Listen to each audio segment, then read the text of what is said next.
seem that significant from today's vantage points, in the sense that the recommendations on how to resolve the 65 case have still not been made public. Because this... Sorry, I'm just trying to get that... What do I do to get it down? Just down? Just arrow, down arrow, down arrow.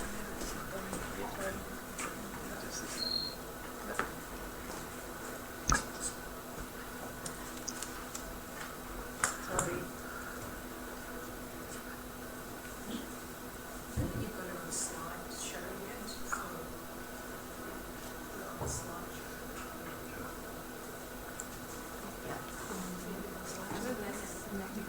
That's not on the slide. Oh, okay. Yes, so, right. Oops, all right. Okay. So because, however, that symposium was the first time that men of military background were involved in a public discussion of the topic, I think that it allows us some important insights into military thinking on the 65 case in relation to human rights crimes, evidence, and also how they view the violence and prospects also for justice. So firstly, before turning more specifically to the topic of mass graves, I want to revisit some of the commentary from men of military background provided during that symposium. The first man of military background to speak during the symposium was retired Lieutenant General Agus Wijoyo, son of Major General Sutoyo Siswaharjo, who was killed by the 3rd September movement in 1965. Wijoyo is reformed and was appointed in April 2016 to the strategic position of Governor-General of the National Resilience Institute, which advises the government on issues of security and is a think tank in general. He has also been involved for 10 years in Forum Silaturahmi Bangsa, an organisation which brings together the children of political conflicts. This includes the children of the army victims of the 3rd September movement and children mostly of elite PKI members such as Ilham Aidid, the child of Chairman Aidid, chairman of the PKI. So in a sense he has a foot, if we can talk about this, in the camp of victim but also in the camp of the military. Wijoyo emphasised throughout that symposium that he wished it to be open to all who wanted to talk. He stated the focus was on reconciliation and to examine what happened in 1965. Adopting Sukarno-style language, he said, "A big nation is a nation that is at peace with its history." He did feel that truth-seeking was an important part of opening this past, but definitely not legal measures. And we could say that overall he was the most moderate military voice in this whole symposium. And in fact, he's moderate enough to have been on the People's Council for the KKPK that we heard about earlier in terms of sitting and listening to people's testimony about experiences of human rights violations. The second military man who was very prominent in that seminar was Luhut Panjaitan, who was then serving as the Coordinating Minister for Human Rights and Law. And although he was a sponsor of this symposium and he staked his reputation on it, in his opening speech he already raised the first expression of doubt about evidence of the 1965 violence. He mentioned he'd been talking to his seniors, especially retired General Sintong Panjaitan, who'd been involved in crushing the 3rd September movement in central Java. Based on that discussion, he said he felt there was very different evidence to that provided on YouTube. Exactly what he meant by YouTube here is not clear. Did he mean the live telecasting of the IPT hearings, which took place in November 2015, in which survivors and expert witnesses gave evidence about multiple crimes against humanity? Well, one reason to believe that he did mean this is he went on to say, quote, "Indonesians don't need another country to finish this issue, as we are a big country." There were frequent misguided accusations, indeed, that the IPT was a foreign, not Indonesian initiative. Again, being mindful of military men watching and attending the symposium, Luhut stated, quote, "We must be at peace with our past, but there should not be a view that we're going to apologise here and there. We are not that stupid," end quote.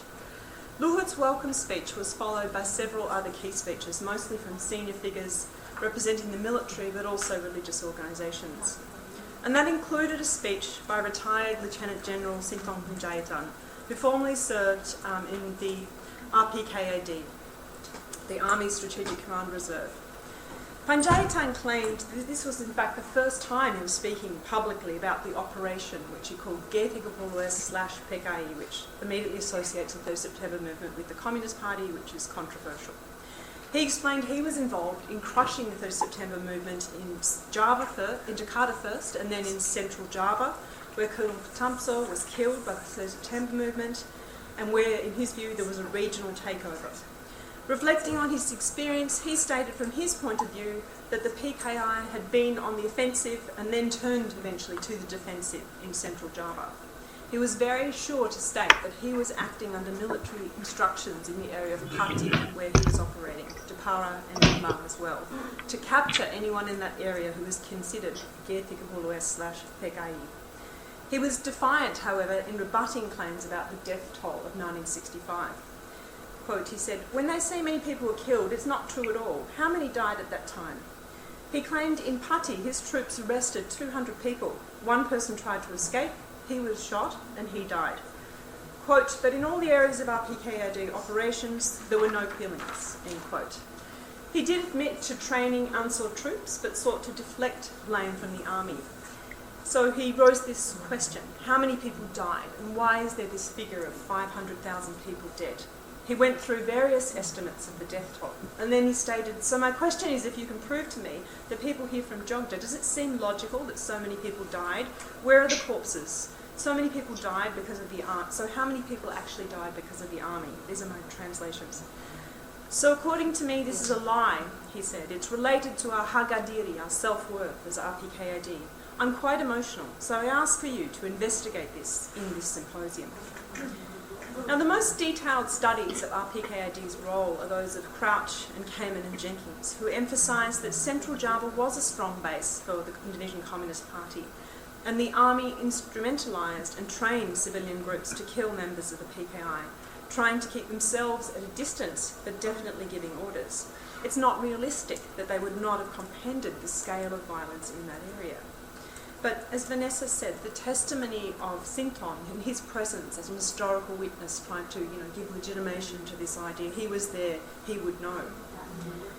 But interestingly, the famous leader of RPKID, Sawo Edi, had in fact gone on record also saying that he estimated that 3 million people actually died in 1965.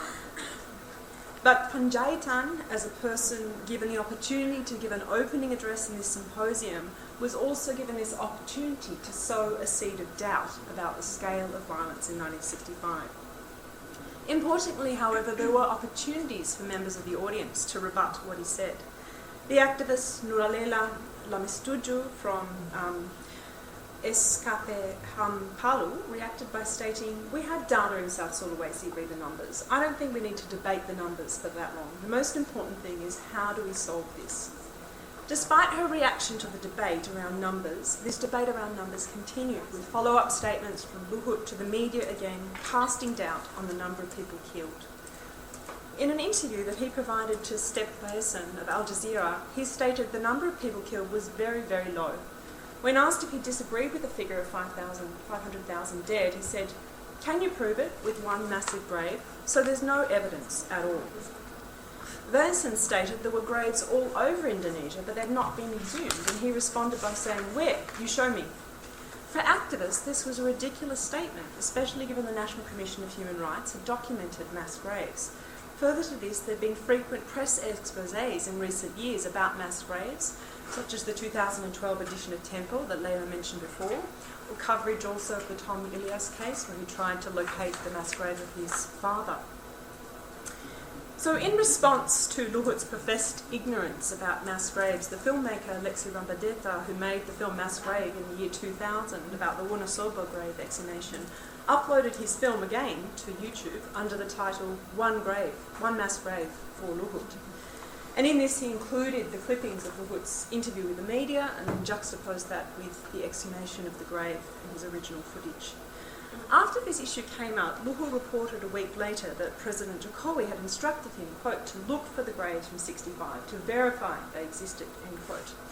On the 25th of April, he stated to the press, quote, "Because for decades now we've been fed the information that there were so many hundreds of thousands of people who died, whereas until today we've never found a mass grave," end quote. He interestingly tied this issue also to an apology, stating he was asking all of the private NGOs who wanted an apology to hand over any information they had about mass graves. Several activist organisations such as Contrast expressed hesitation about handing data to the Minister about mass graves. They were particularly concerned about the lack of a legal framework to dealing with this data. One organisation, however, decided to go ahead and hand over their data on the 2nd of May 2016, and that was YPKP, the Foundation for Research into 65 Killings, headed by Wahyuningroem. As I've written elsewhere, from their founding, mass grave identification was central to YPKP's mission as a way of documenting physical evidence of the atrocities of 65. And you can see from their logo there how central it is. Wahyuningroem reported he was handing over data of 122 locations of mass graves in Java, Bali and Sumatra, consisting of remains of approximately 13,000 people. In the regional areas, however, the efforts of YPKP to report on the locations of graves were not well received. A member of the party branch of YPKP, which is the area where Sintong Panjaitan did his operations, reported that he was being terrorised and intimidated. In response, Wahyuningroem called for protection from the minister. According to Untung, the minister promised to quickly coordinate with Komnas HAM and the Attorney General and other ministries concerning these findings. He was supposed to be forming a team to check the mass graves, but I have no updates on where this got, if anywhere. The local Kodim military command in Pati appears to have checked on the location of one grave. But on the 5th of May, Luhut stated to the media that the reason he wanted to verify the number kills was that he did not want exaggerations, such that, quote, Indonesia would be considered as a barbaric nation that could kill so many tens of thousands of its own people, end quote. On the 19th of May, Luhut announced that he planned to involve the army in the excavation of mass graves from 65. The logic behind this is again not clear to me, and it seems highly inappropriate. When asked if there was opposition to this in the army, he stated no, they agree, there is no issue. The Minister of Defence, Riyadi Rashudu, meanwhile stated that he did not agree with the excavation of mass graves. His response was to say, if you want to look for a grave, just look at Lubang Buaya over there. It is clear. The 7 heroes are buried there. As the issue of mass grave identification and possible exhumation was escalating, Human Rights Watch wrote to the Indonesian government to warn them that forensic investigations must be involved in any excavations to prevent the destruction of evidence. They also recommended that they should make sure that mass grave sites were secure. As this brief outline of discussions around mass graves in Indonesia shows, there is ongoing sensitivity to even the existence of these graves, because they are one of the most common indicators of mass grave violations. From 1928, Geneva Convention and onwards, there have been ongoing efforts in international law and legal conventions to detail rights in relation to the dead or those they leave behind. The Geneva Convention, which applies to international and non-international conflicts, declared the remains of a person should be respected. Graves should be maintained, marked, permanently protected, and accessible to relatives. In 1977, a new protocol added to the convention stated it was also a general right of families to know the fate of their relatives. Customary international humanitarian law recognises that the deceased have the right also to a burial according to the rites of religion that they observe. The International Criminal Court, established in 1998, further argued that it would try as war crimes, quote, outrages upon the personal dignity, which includes outrages upon the dignity of the dead. So what is the current state of mass graves in Indonesia? Generally, the locations of these graves are known in local communities in Indonesia, and that's why it's so strange that Luhut could profess there was no knowledge of graves. But they're rarely marked out. In relation to those conventions of respect for the rights of the deceased and their surviving families, there's almost no compliance in Indonesia. The families of missing rarely have information about where their relatives ended up. There are also ideas of stigma and contamination attached to mass graves in Indonesia. And some of the sense of danger around exhumation is evidenced by the case of Wonosobo going back to 2000 when they attempted to rebury the remains, and that reburial was disrupted in 2001. There is some local marking out of graves, but memorialisation is rare, and I'll mention an exception in a minute. From the military's point of view, or Luhut's at least, the purpose of the verification of mass graves seemed to be to try to cast doubt on the scale of the 65 violence, based on the fact there is indeed incomplete documentation of the number of people killed. But what he frequently ignored was the general knowledge about mass graves. but also knowledge that corpses were not only disposed of in mass graves, but also in caves, in the sea, and in a tropical country like Indonesia, remains also quickly deteriorate, making it very difficult 51 years later to verify this number. There did not seem to be in any of the statements a genuine concern to think about what the existence of at least 100 plus identifiable graves meant. There were no questions around how or by who these people were killed. Mass graves have in fact been at the centre of controversies around 65, with ongoing sensitivity at any efforts to mark out those spaces as sites of violence or memorialisation. One rare exception is this recent case where a local community managed, after ongoing negotiations, to mark out and even record the names of people buried in a mass grave in Kandal Forest. The persons who are often forgotten in these debates, however, are the deceased and the remaining family members. From the point of view of those that lost family members, a key concern is finding out what happened to loved ones and attempting to give them proper burial. Yet there is so little concern for those people expressed in the military statements. The victims seem invisible. They remain, as the new order intended, ungrievable lives in Judith Butler's terminology. So this demonstrates to me, I think, how large a gap there remains between even supposedly progressive sections of the military and survivors and human rights activists and their visions of how the violence might even be acknowledged. Thank you.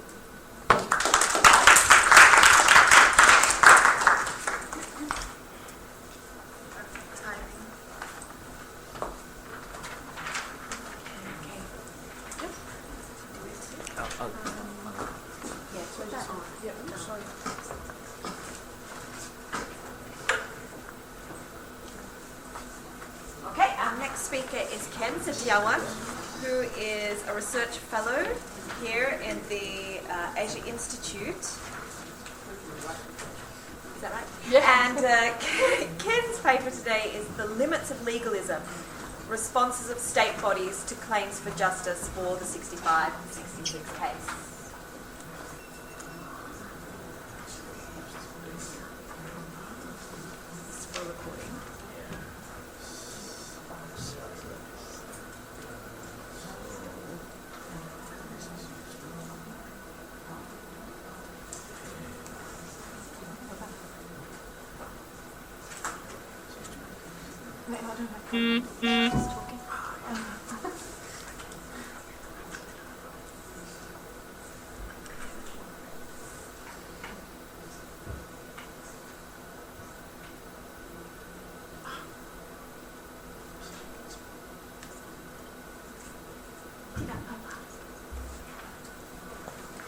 Thank you, Gemma. Thank you, Jen. I don't have a PowerPoint today, so you'll just have to listen to me, I suppose. In this presentation, I want to discuss state responses to calls for justice on the 1965 events. I'm focusing in particular on the announcement of the establishment of a reconciliation committee in May 2015. But more broadly speaking, it's about this concept of state-led reconciliation. And the Reconciliation Commission, after it was announced, it kind of went off the radar, and then very recently, Coordinating Minister for Politics, Law and Security, Wiranto, although he did not use the term Reconciliation Committee, started talking again about a joint team or a task force. So it's about that, but it's also about how the Indonesian Human Rights Commission, Komnas HAM, has positioned itself with regards to its 2012 report to the 1965 events. And I actually want to put that in the wider context of human rights reform in Indonesia, taking a particular interest in and reflecting on what I see as an emphasis on legalism, which for purposes of today's presentation I consider as to the adherence of law, regulations, the creation of institutions. As we know, calls for justice for 1965 are part of a broader appeal to revisit past violations of human rights that occurred under the new order. There have been different views on the approaches taken, with some CSOs, civil society groups, favouring a non-judicial method, for instance through a Truth and Reconciliation Commission consistent with principles of transitional justice and human rights, while other groups have argued on criminal proceedings through ad hoc human rights courts. If we look back on the 2012 Komnas Ham report, we see that those views are also represented in the Commission's recommendation. Komnas Ham recommended for a dual approach, both for the case to be investigated further by the Attorney General, with the view of prosecution in the ad hoc human rights courts, as well as a non-judicial approach through a Truth and Reconciliation Commission, although that framework is actually not there. That dual recommendation in itself is interesting, as in general Komnas Ham in its investigations has only recommended prosecution through the ad hoc court. So that's actually already something that's different if we look at Komnas Ham. Now, if we go back to 2012, we see that in the weeks immediately following the release of the executive summary, not even the full report, was that there was increased public debate on an apology or not, but that did not eventuate. A few months later, the Attorney General returned the report to Komnas Ham, a response which is really very common with regard to the Commission's investigations into gross violations of human rights. Well, based on those reports, it can be argued that the Commission's report was not or is yet to be effective. At the same time, the report remains an important reference for both state and civil society actors. For civil society, the report is actually used as an instrument to help continue to place pressure on the state, to support activities to pursue other mechanisms for justice and truth-telling. The report has also been valuable to other state bodies, such as the LPSK, the Organization for Victim and Witness Protection, which has used the report to provide those who have been identified as victims with medical assistance. Senior government representatives more favourable to reform have used the report to support those arguments, and as such the report remains a very important counter-discourse to those who contest calls for justice in itself. Finally, I would like to argue that the report is important for Komnas Ham itself, where the investigation of cases of past human rights violations is always highly contested, particularly for this case, which was actually a long time in the making. So for Komnas Ham actually to have that report, no matter what the composition of the Commission will be like, and this is also I think an important question as there will be new commissioners coming in next year, the fact that that's there and the recommendations are there means that Komnas Ham itself can't even ignore those findings that were made by the Commission led by Ifdal Qasim. As many of you here will know, already it has been mentioned today, past human rights violations, or addressing past human rights violations, was included in the campaign of Jokowi Yusuf Kala. Of course, we always need to be cautious about the difference between campaign practices and actual promises and actual practice. But at the same time, we've seen that a number of human rights laws have been included in the National Legislation Programme for 2015 to 2019, including the amendment of the laws on human rights and the human rights courts, as well as a new bill for the establishment of the Truth and Reconciliation Committee.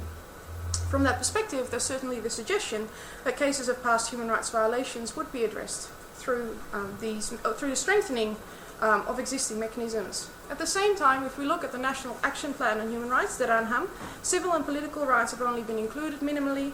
There's no mention at all of past human rights violations, also not on the chapter on the right to justice.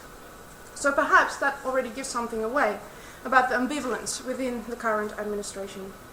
Then comes the establishment of that Reconciliation Committee, although I'm not exactly sure whether this is the official name for it, but that was how it was referenced to initially in May 2015, so I'll use that here. That was a response to the failure of a Truth and Reconciliation Commission, as well as the lack of effectiveness on human rights courts. So instead of using or improving existing structures and laws, the administration sought to establish a new and rather problematic institution to deal with past human rights cases. Some of the problems include the mandate, the relationship with a possible TRC, which was included in the national legislation list of national priorities and national legislation. Composition, also the strong representation of the security forces, the initiative of the Attorney General's office, which of course has been obstructive in bringing these cases to court in the first place. It's not clear what the place will be for victims and survivors. Komnas Ham has also attracted criticism for its participation in its initiative. Based on recent interviews that I've conducted with Komnas Ham's commissioners, Komnas Ham's participation in this initiative, as well as the National Symposium, but I won't really speak about that, it has really been informed by pragmatism. Following the release of the 2012 report and during the presidency of Susilo Bambang Yudhoyono, Komnas Ham repeatedly requested meetings with senior government officials, but with very little success. Following the election of Jokowi and until recently, other government bodies have been more forthcoming to Komnas HAM, according to commissioners. According to Roygatul Aswida, the commissioner who currently heads the team for investigations on past human rights abuses, the commission considered thus developed something like this as an opportunity. So for Komnas HAM, I would argue that joining into these developments, it's a way to secure some effectiveness or implementation of its recommendations, and that's something actually that the Commission is looking for. The Commission is also looking at building better links with other organisations, state bodies, in particular with the military. It's also a way to monitor what's actually going on, and from within push for a number of critical issues, such as institutional independence. Another reason for participation is that it's relatively uncontested within Komnas HAM itself. This is a very important issue as Komnas HAM membership is not homogeneous, and the Komnas HAM report was actually, or the report in 2012 was a product of a commission with a very strong representation of civil society actors, led by Ifdal Kasim, a leading human rights activist. The composition of Komnas HAM has changed since 2012, so has support for this particular case. For more reform-minded commissioners in Komnas HAM, it's actually difficult to push beyond the recommendations and, or actually to come closer to those actual recommendations. So they stick with whatever they have available, and that's in this case, this idea of a joint team on reconciliation. Now I want to move on to the broader context of human rights reform and state responses. In discussing this, I should note that of course the state should not be thought of as a homogeneous entity, as we've already heard also in Kate's presentation and before. There are certainly members of the political elite that are more favourable to reform. Also, some state bodies have conducted investigations into the 1965 case. I've already spoken about Komnas HAM, but there's a Komnas Perempuan report and of course also the LPSK. Yet, the dominant argument within Indonesia's political elite, once again illustrated by Wiranto's recent speech at Lubang Buaya, is one that favours a non-judicial approach led by the state, and when there is a denial of human rights violations, and where actually it is said that if violations occurred, they were within the limits of law. There's little reference to the notion of truth, which is central to the activities of many civil society actors, or more broadly speaking, looking back at the past. In the speech at Lubang Buaya, Wiranto expressed the government's concern for the victims of 1965, but also said that finalising the case is in the interest of the nation, in order to be able to face the challenges of today and the future. So to go back again to the issue of legalism, seeking a solution in the establishment of state bodies, of laws, actually reflects a manner in which subsequent Indonesian governments have approached human rights reform. And that's not unique to Indonesia. A lot of states that are transition focus on laws and institutions. And that actually plays a very important role, also a symbolic role in breaking with the past. However, the implementation of these laws and institutions leaves much to be desired. Irene Hadi Prayitno has described this gap as the defensive enforcement of human rights, where human rights reform is characterized by compromise. This is a result of a number of related factors: a lack of political will or motivation, the continuing presence of new order players, a strong grip of the military on political and legal institutions, or elite continuity, a weak judicial system, as well as, I would say also, limited societal support for human rights concerns. Those factors limit the depth of democratic reform, and as such also human rights reform. From this perspective, these discussions on reconciliation are a compromise. That at the same time it is a response to a call for justice, but at the same time by creating these bodies that lack a clear mandate and, more importantly, a conducive legal and political context, we can't really expect much of them. The emergence of those state-led responses show that the legalistic and state-centered approach towards human rights reform in the immediate post-Suharto era has actually continued. I certainly do not want to argue that there is no place for new laws or institutions, quite to the contrary, but the paradigm of legalism is problematic in dealing with the legacies of mass violence, as it carries the risk of oversimplifying the ways in which past atrocities are represented or can be addressed.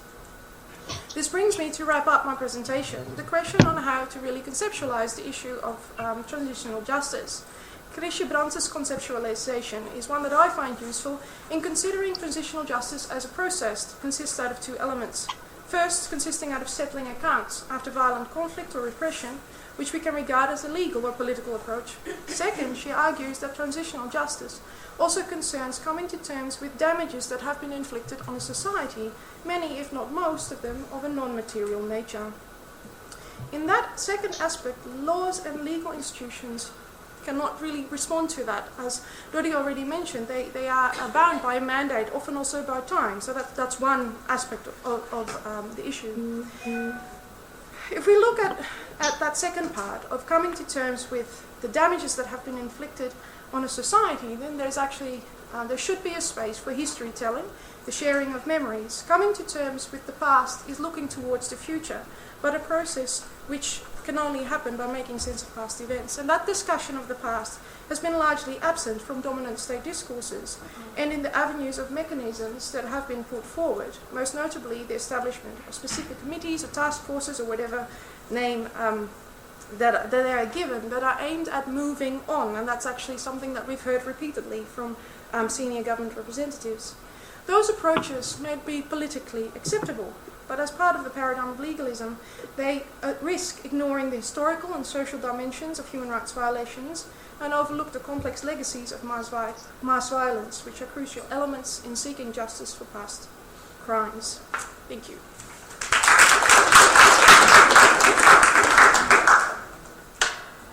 Thank you, Ken, very much. We're going to try and get Ayu on the Skype now from Jakarta for our third paper. So hold your questions.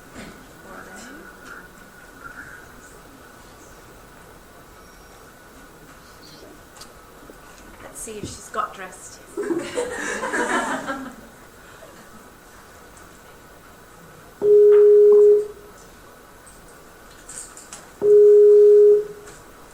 Not ready.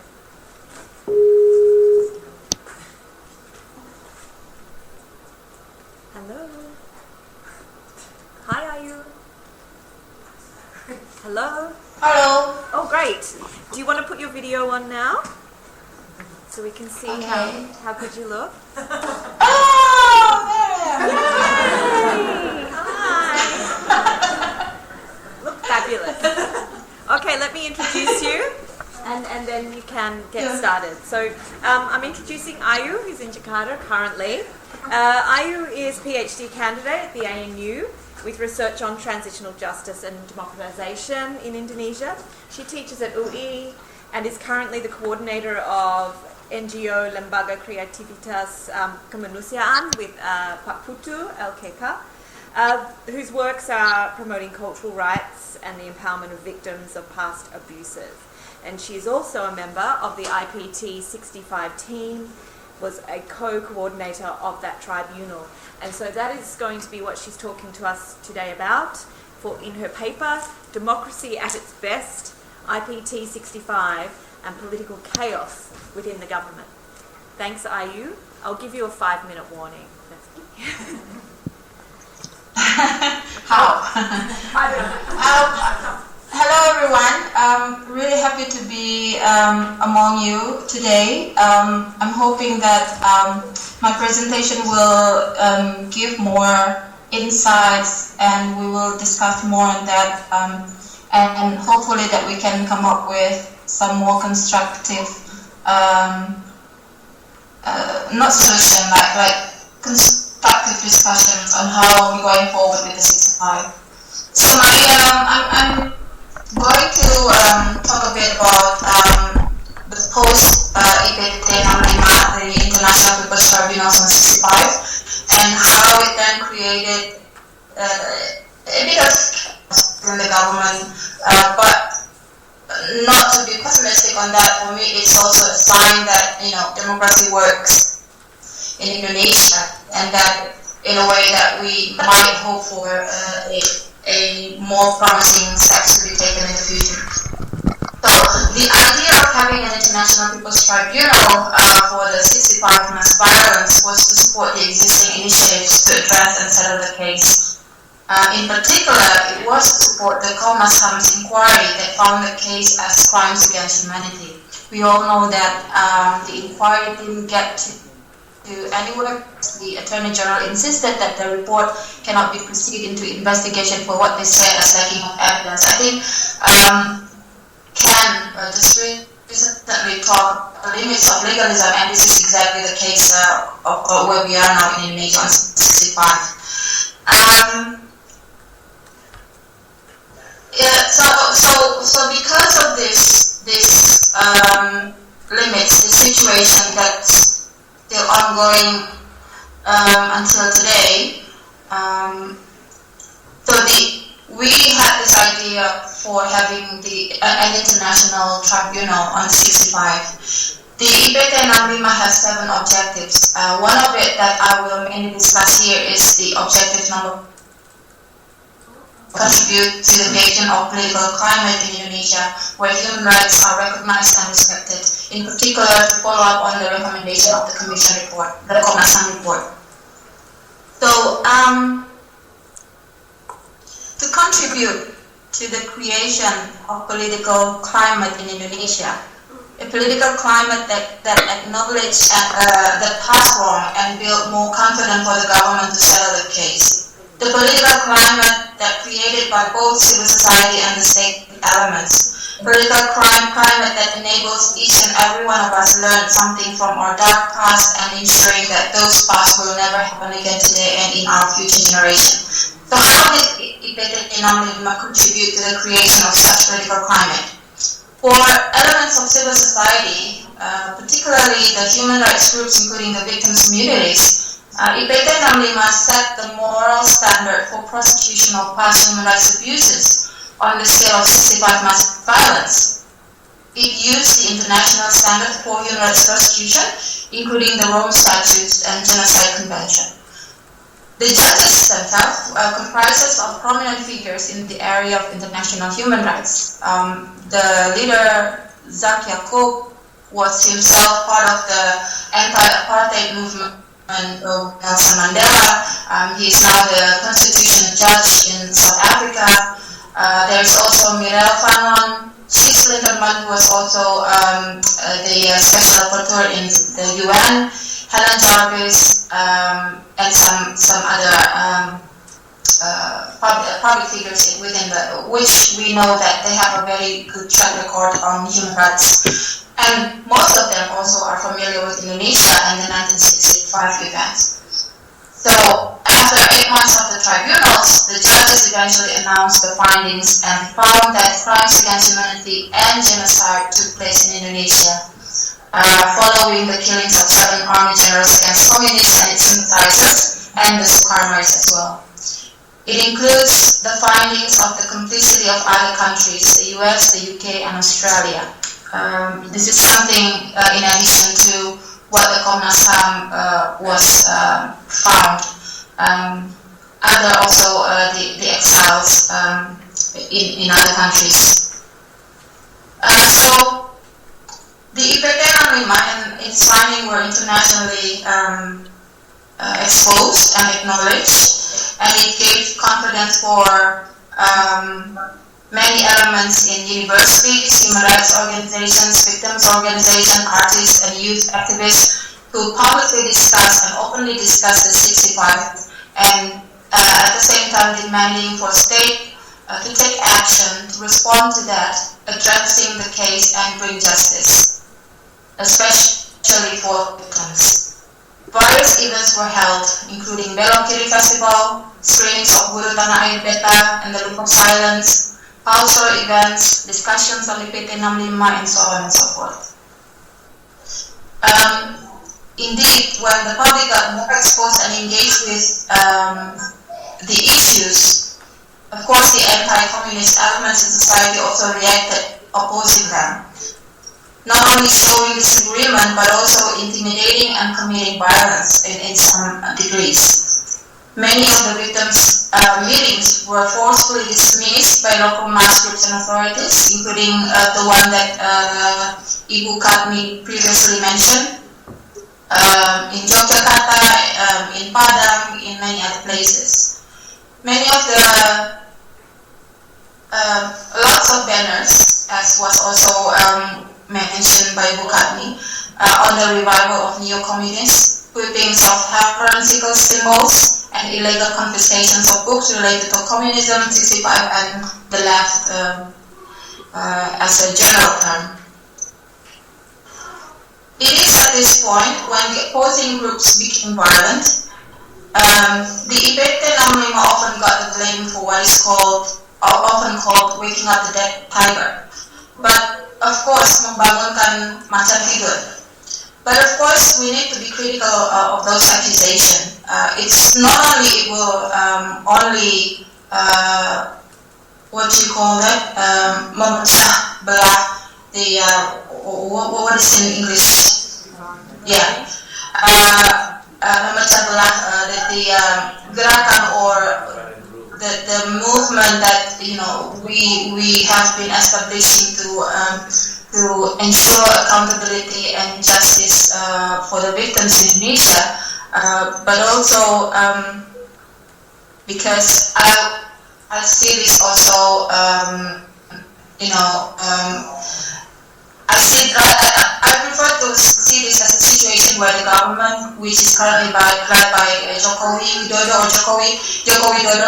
needs to intervene to avoid another international attention if violent conflicts occurred and further crisis of legitimacy in his leadership. So, rather than looking at it as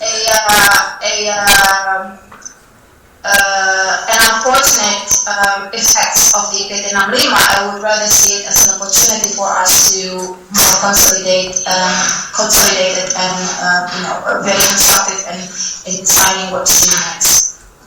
And the government did respond actually. Elements of both the executives and legislators have also showed oppositions for IPT during and after the IPT 65. Some opposition showed by then the coordinating minister for politics, law and security, or Menko Polhukam, General Luhut Panjaitan. Luhut called IPT 65 as disgraceful, calling those who are involved as traitors. The conservative elements in the military also harshly responded to IPT 65, including Kiflan Zen, Ria Mizaria Kudu, who is also a minister, and Kiki Shanagri. Such responses led to more persecutions, including the confiscation of books, which later was responded by President Widodo.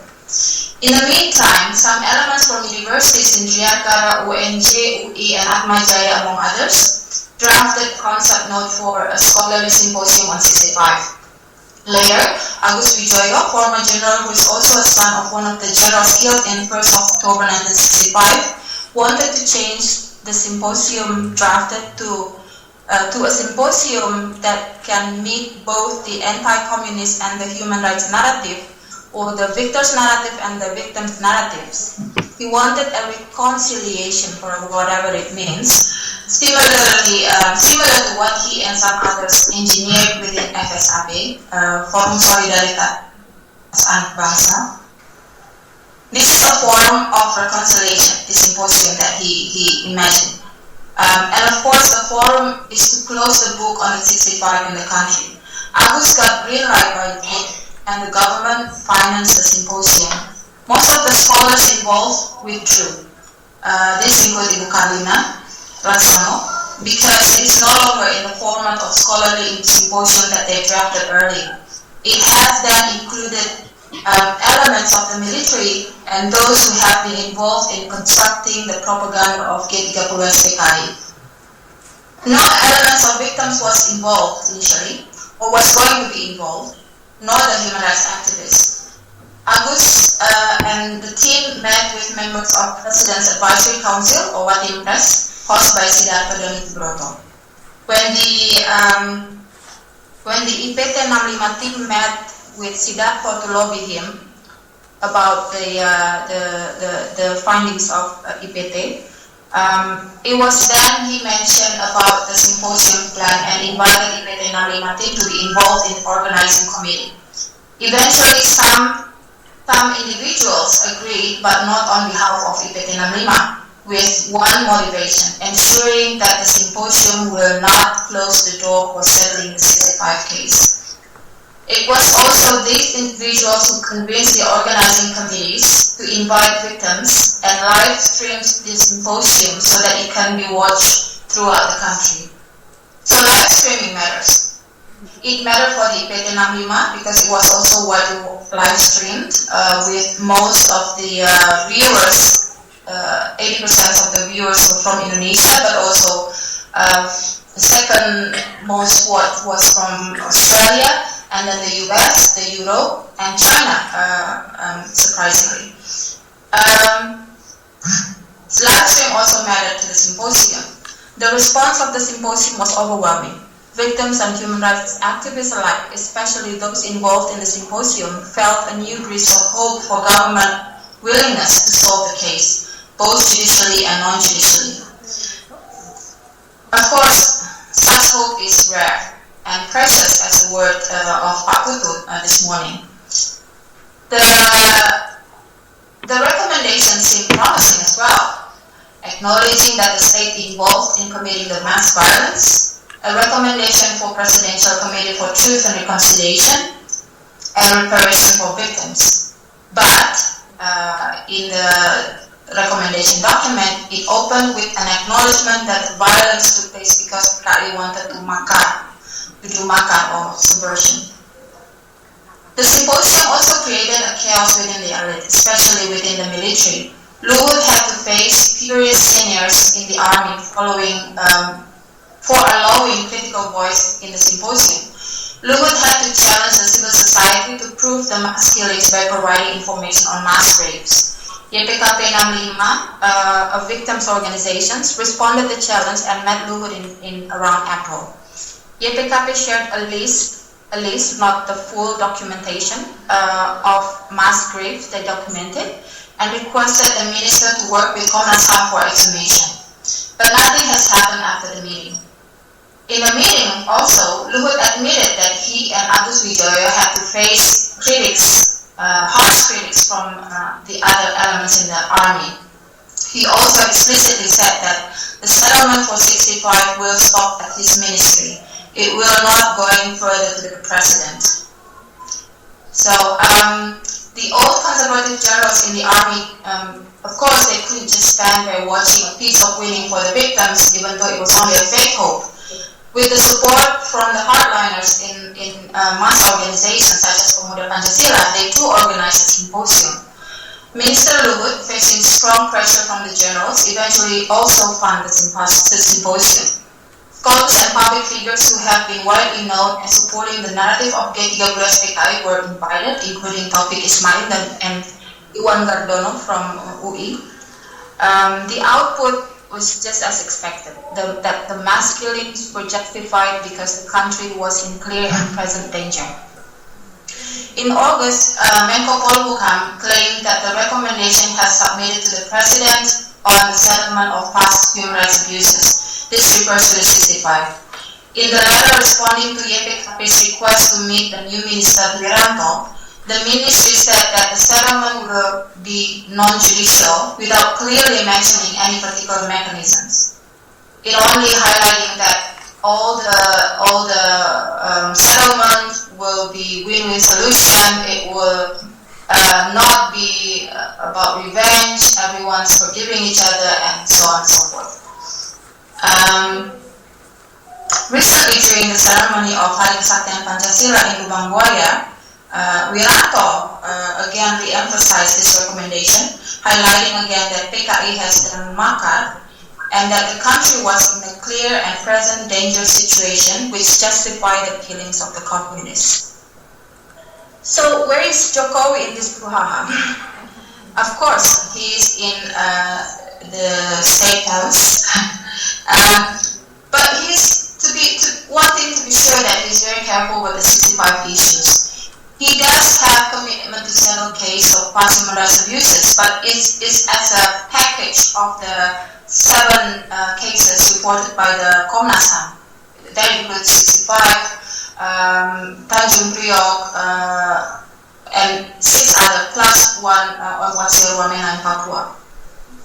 And it is also reflected in the National Development Planning (FDJMN) to settle the 7 cases, including to establish what is called in the document as the presidential body for truth, something like that. Yeah, for truth.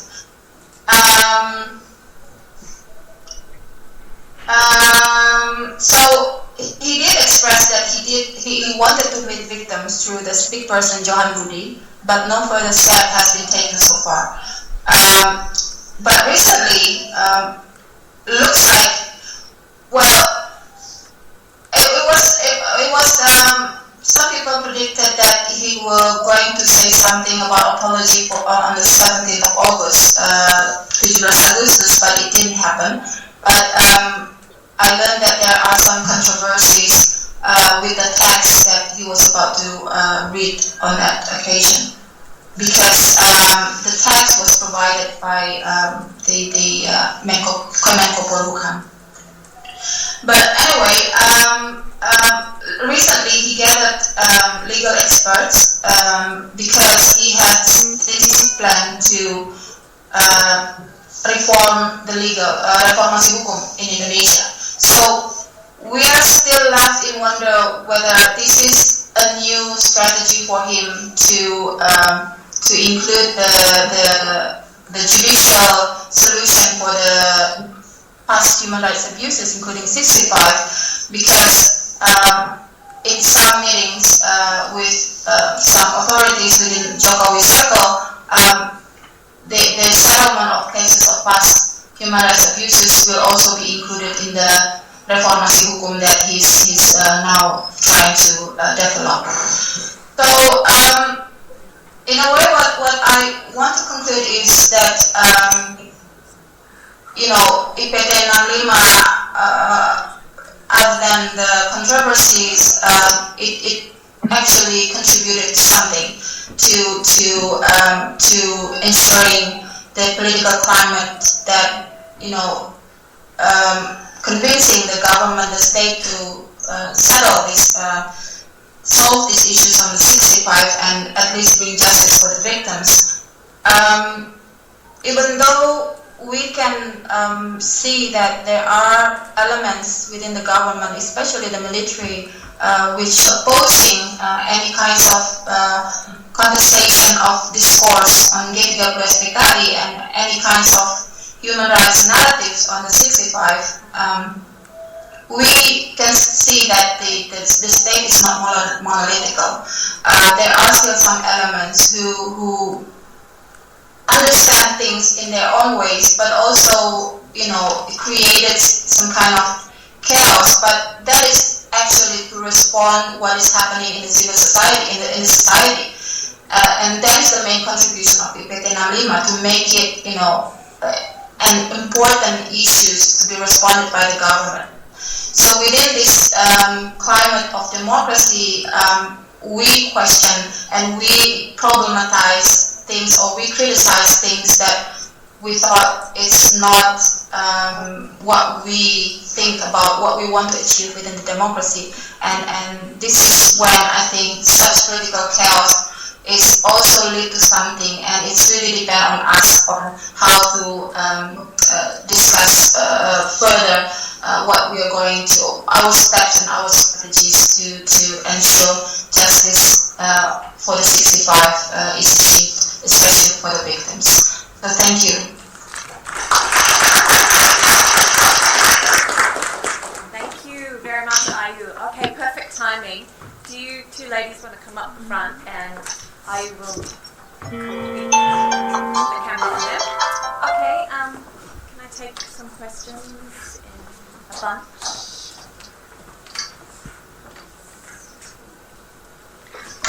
We'll go with Vanessa's question first. Are you? I just wanted Yes. to. Can you hear? I cannot.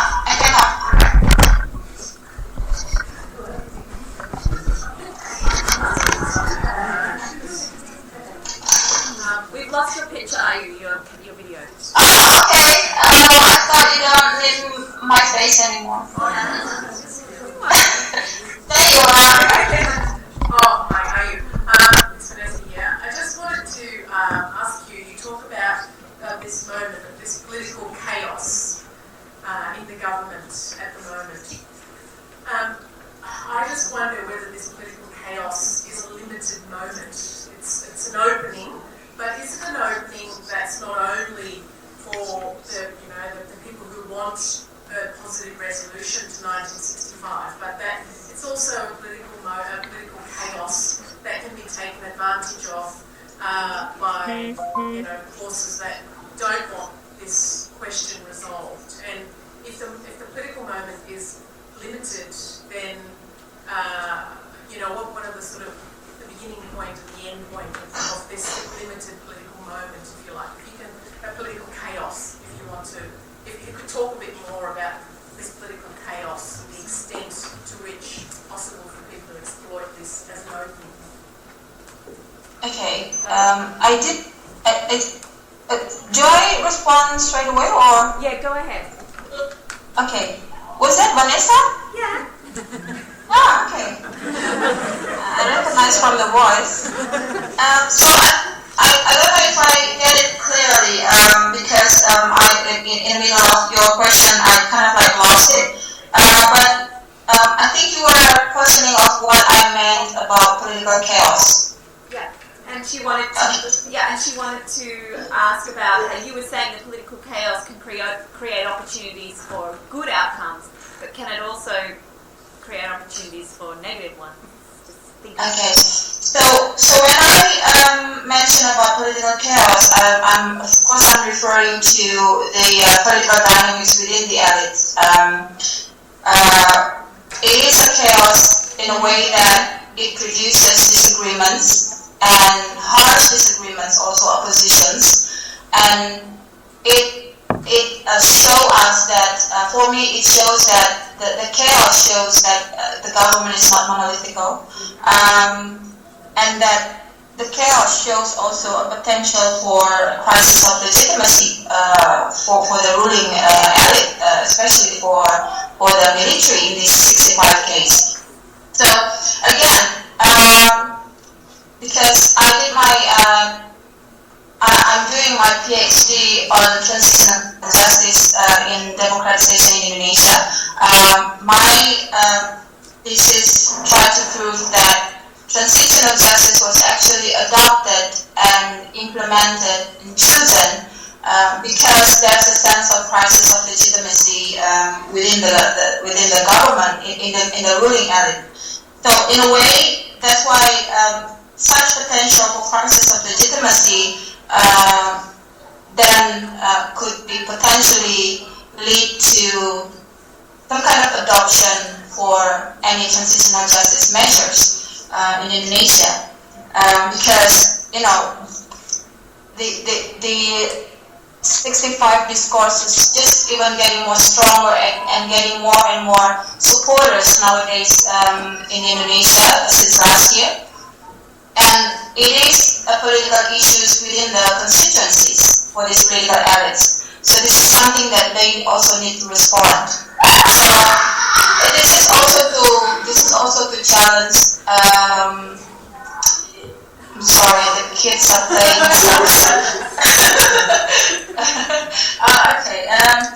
My mistake. I should have chosen to do this from somewhere other place. So anyway, that's what I refer when I said it could potentially be a positive outcomes. It just depends on us how to proceed or how to mengolah, how to process these recent developments on this political chaos ourselves. But of course, you're right. It could also be potentially lead to negative outcomes. But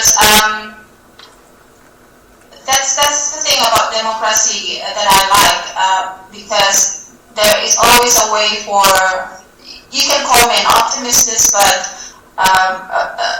why I also personally choose democracy is because there's always a way for the civil society to, and it has been proven in Indonesia, to control or to engineer something that the some elements of the government would also be responded to it. The anti-corruption issue has got some popularity, but maybe we should we should reflect on the civil society side. We should reflect on the human rights issues, why it has not been gaining the same popularity as the anti-corruption issues in Indonesia. But this is, of course, something that we need to, all of us, to discuss and talk together. Thank you, Ayu. Any more questions? Did you two have anything to add, perhaps, to that idea of political chaos and what might eventuate? Because, I mean, it is a particularly optimistic spin compared to Vanessa's, isn't it? How do you see it, Ken? I mean, in terms of Komnas HAM and your argument that they're doing the best they can, but it's Well, yeah, I'll have something to say about that. Yeah. I'm quite an optimist myself too, so I can actually see where I was coming from. And to a certain extent, I think, hope is a very powerful thing and also a very important thing. If I kind of look at it at Komnas HAM, yes, I'm not actually saying they're doing the best they can, but they have very limited opportunities. There's just only so much that they can do. They're an advisory state body. They don't have real power. They can't, real power in the sense that they can't implement. They have to have the power of persuasion, and that also calls for, I think, a strong engagement with civil society efforts. Now, but that comes down into the question, who sits in Komnas HAM, and are commissioners themselves willing to actually engage with civil society? And the practices of the past, actually from the beginning, but especially as we have seen when it comes to addressing past human rights violations, is that that's actually really contested within Komnas HAM itself. Not everyone wants these investigations, and when they run, not everyone wants the names to be released, not everyone wants the full report to be released. Partially that is because they actually have to think about they're dealing with the Attorney General's office, with the military, but it can often be deeply unsatisfying. It has actually also in some cases meant that the human rights violation in itself has not been addressed appropriately or comprehensively. So I think that also poses it's a reflective of a wider challenge of human rights reform in Indonesia. Okay. Any other questions? Can I ask Ken again, actually, to talk a little bit then about this bill that is this new bill on the Truth and Reconciliation Commission or Committee? Can you tell us a bit more about that and how far along it is? Do you mean the fact that the TRC is on the National Legislation Program? Yes. I actually don't know how far that is. The list actually doesn't really make sense. It doesn't mean, or it does make sense. I mean, it doesn't mean, it's not as if they go work from the list from number 1 gets done first, and then I think I've got the number somewhere. I think it's number 57 or something. But the fact is that the DPR actually indicated that it wanted to draft a new bill on a Truth and Reconciliation Commission after the 2004 law was declared unconstitutional. However, then with the establishment of this joint team that Wiranto has recently called it, or a reconciliation committee, as it was called last year, or a task force, so there's different things, and we actually don't know, apart from the involvement of the Attorney General, the coordinating minister for law, politics and security, the military, intelligence, and Komnas HAM, we actually don't know what it looks like. It's unclear what the mandate actually is, and Ayu actually might have a better view on that. But to come back to your question, I don't know. It's on a list. It's on a list, but we don't know exactly, or I don't know exactly what part of drafting it is. What I know that for Komnas HAM, just immediately after the appointment of Wiranto, they actually had trouble in getting meetings with him. That also comes out. I just spoke about Wiranto and law reform, and those things are very hard to imagine together, considering his background. So yeah. So in that case, it's hard to be optimistic. Do you know anything about this bill? It was on the list. So the revised one, the new draft law was drafted by the Ministry of Human Rights under the coordination of Professor Setiawan. At that time, she was the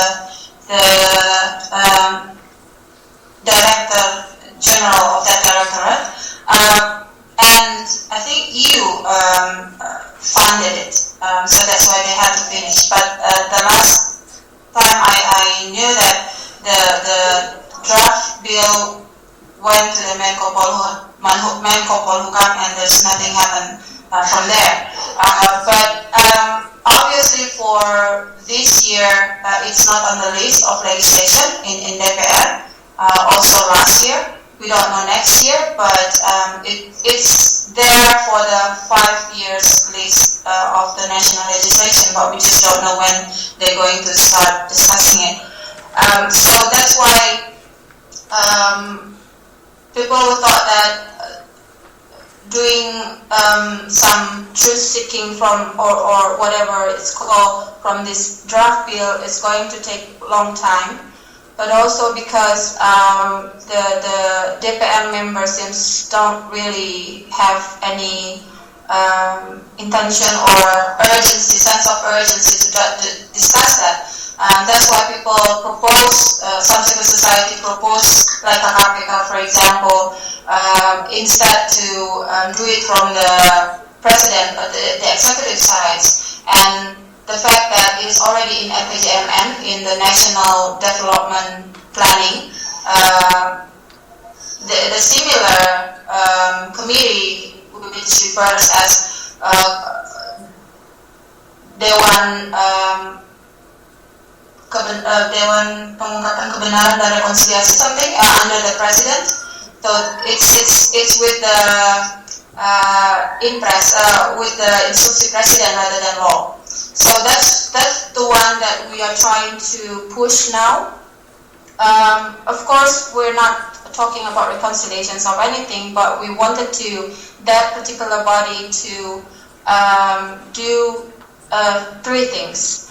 One is to do truth-seeking and acknowledgement of the 65. Second is to recommend the follow-up investigation by the Komnas HAM to see where it is now being held and how to solve it, and recommending for another inquiry based on recent evidence that show up, including evidence that was brought up in IPT 65. And third one is to recommend for a comprehensive program of reparation for the victims. And we've communicated this with some of the elements in the executives now, including the KSP, the staff, presidential staff office, the One Team Press. We are still trying to gather more support on this. But of course, this is also something that KKPK has done earlier, and some other contracts, and ALSAM also has contributed something about this. And it would be just great if we can all sit together and draft something concrete and on how this body would look like and what the mandates are and who are our proposed individuals to be in charge in that body. So with the DRC draft law, I think it hasn't been discussed more recently nowadays, but maybe I don't know. It's just we thought that it's just a more longer way to achieve our aims rather than just try to shorten it through the executive side. Okay, thanks very much for the update. Jean, you have a question? Yes, the question is for Kate. Do you know whether there is such a thing called the comprehensive list of mass graves in Indonesia? I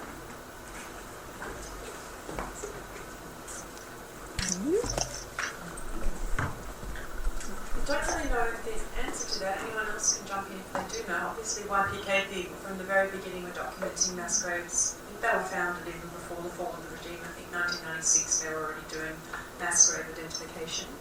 and there's a really good Australian documentary with Ibu Salami, one of the founders of YPKP, showing her going around to original graves and how important it was for her as a survivor to find like the remains of her comrades, I guess. So YPKP from the beginning documented this, and there's also Sekbe and Namlima, located in Solo. They've also been engaged in mass grave documentation, and Shoot for Peace is another organisation involved in mass grave documentation. So there are several NGOs. Nuralela, as I mentioned before, from Sulawesi, also said they had data. So I think a lot of individual NGOs have collected this information. I haven't checked again the Komnas HAM executive report, how much detail they go into mass grave identification. I don't know. What about IPT? I maybe can answer that, but I do know that there was testimony at the tribunal. Yeah, Leslie Dwyer, I think, was speaking about mass graves in Bali. I don't know if she was speaking more generally, but maybe IU can update if there is a section on mass graves. I haven't looked again recently in that. Did you get that? We were wondering if you know any more about the mass graves, if there's a kind of a collective database, or in particular, was it included in the IPT report?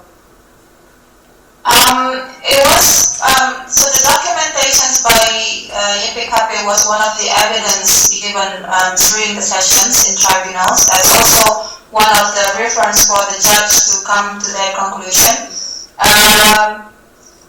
But until today, there hasn't been any solid database on mass graves in Indonesia. There has been some attempt in the past, like PSA or EC. They tried also to collect some documentations on that. And also in the past, we have a network of documentation called Jadwal Bel, which was under the coordination of Contras, but it wasn't really moving along. And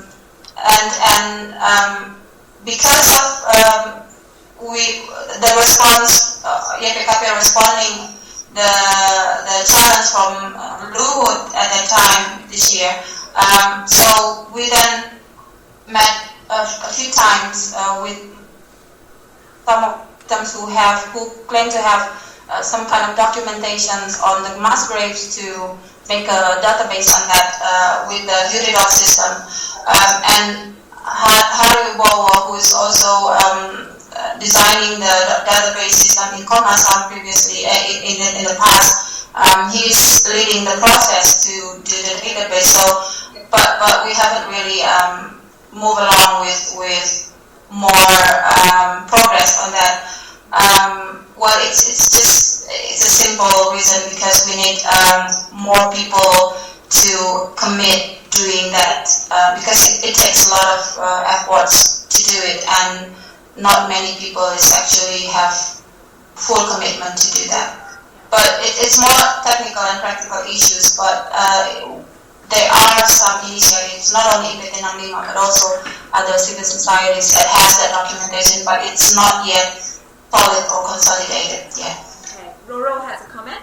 Yeah, it's maybe about the mass grave. So, yeah, like by you saying we don't have any documentation, like really valid documentation, but I can talk about Bali because 2 days ago I read in the news in West Bali, in Malaya, in the beach, they found the body there, and then the police come, and the people say, even the Kepala Desa say that's the body from the victim of 1965. Actually, last year when we want to help, when we're going to Ubud Riders, we cancel it, but Taman Namlima, we're going to the West Valley also because they have exhumation. Exhumation. Yeah, exhumation for the victim 65, and then the police coming. The police lab for including the DPRD coming there, they show it because it's like the exhumation, and they said, yeah, this is the victim of 1965, and then they doing ngaben, they doing upacara ngaben, they doing the ceremony, and the people say, yeah, that's all the victim of 1965. 1965. But how they use to the government, it's not about to open the truth, but they say it's because this village haunted by the black magic, black something, until the villagers there have a bad spirit. Some people even suicide themselves because of the bad spirit from the victim of 1965. Yeah, some of the area also, because in Bali is around the beach, some of the area in Gianyar also, like 2 years ago, it's coming because it's eruption. But we don't know after that, what should we do with the evidence? Exactly. Yeah, what should you do? So there's this incredible local knowledge about these sites. Just springs to mind about this kind of crowdsourcing of data, which seems to be what people do, yeah, and then particularly with the fires in Sumatra, and there's this incredible software now that people can kind of just tap in and say, I know where that is, I know where that is, and somebody combines it anyway. It's just a thing. One more question, Sridin. Yeah. Okay. I would safeguard because mass graves, because due to the denials and then disasters that then being destroyed or tampered or defaced the stuff. I think that was a great concern from some NGOs about YPKP even handing over the data.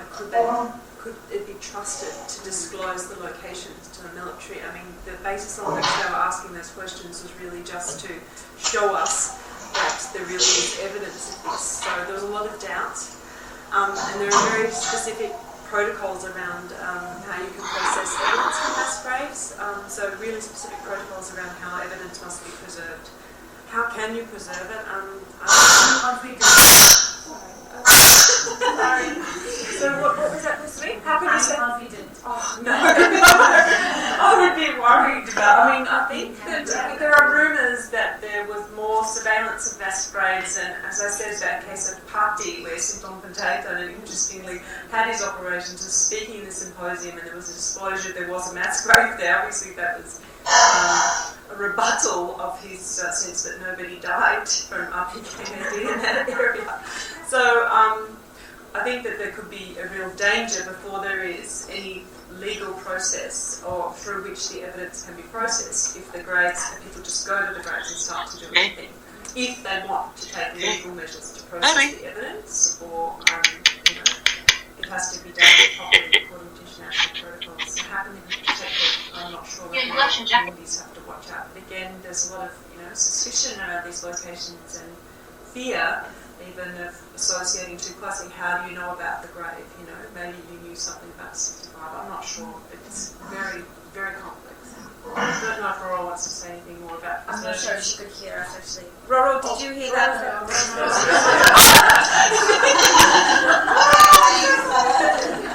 don't know where I am. I heard a bit. Oh, are you? Hang on. Roro's going to respond first. Okay.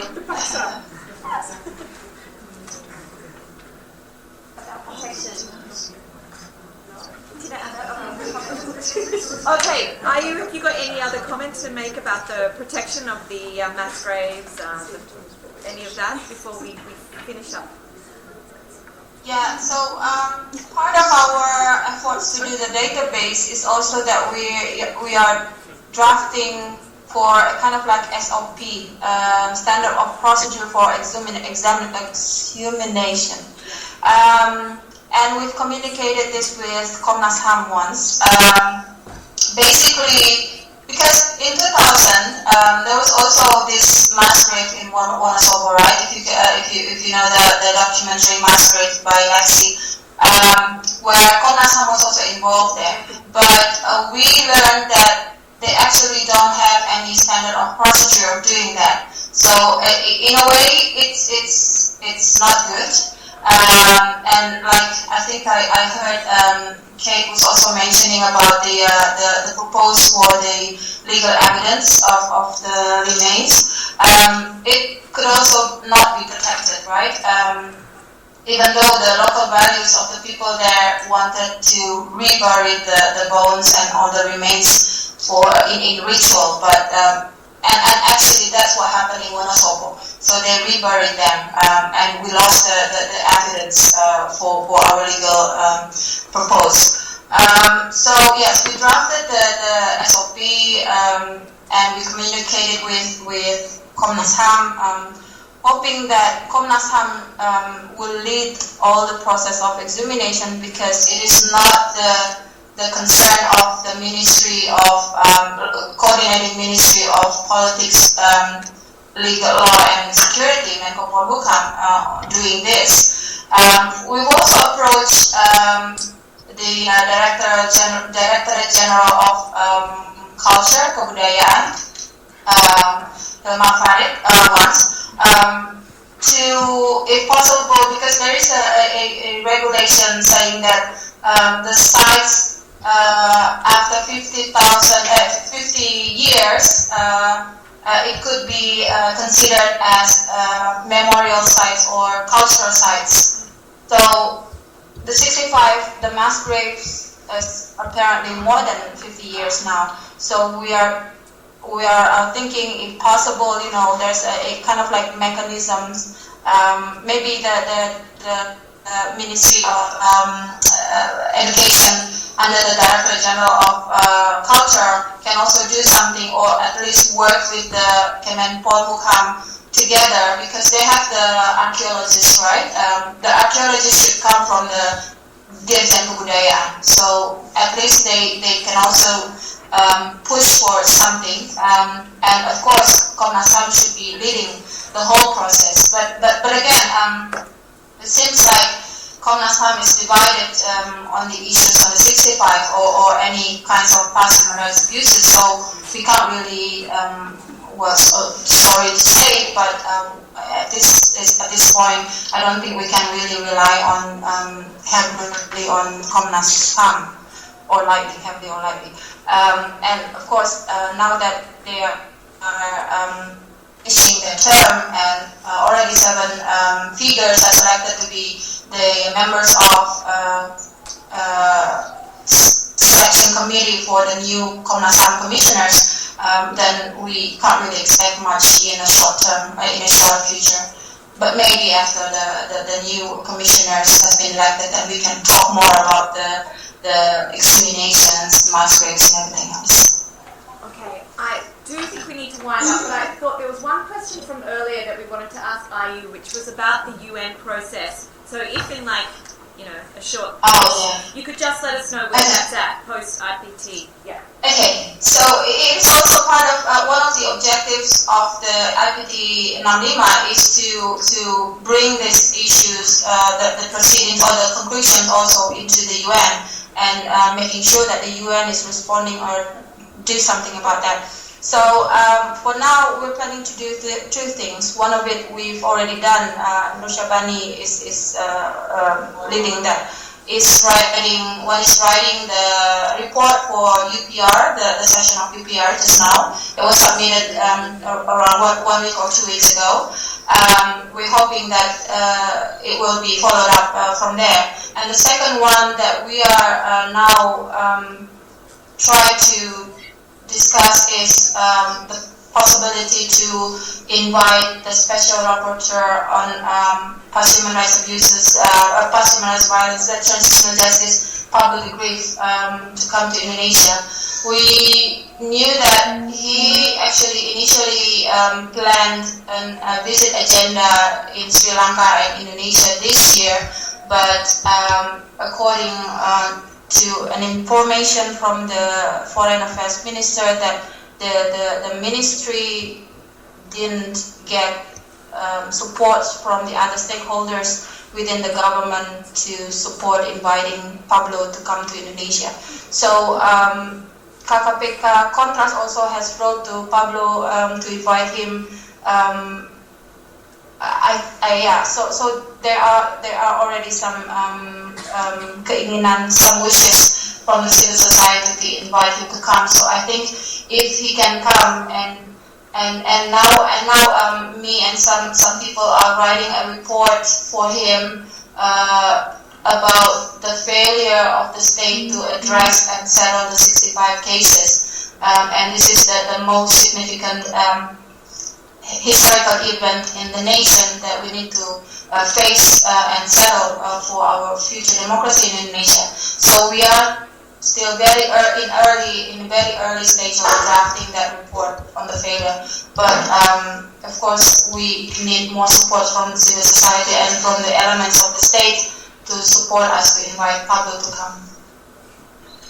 Excellent. Thank you for that update, and thank you to all our speakers for this wonderful panel.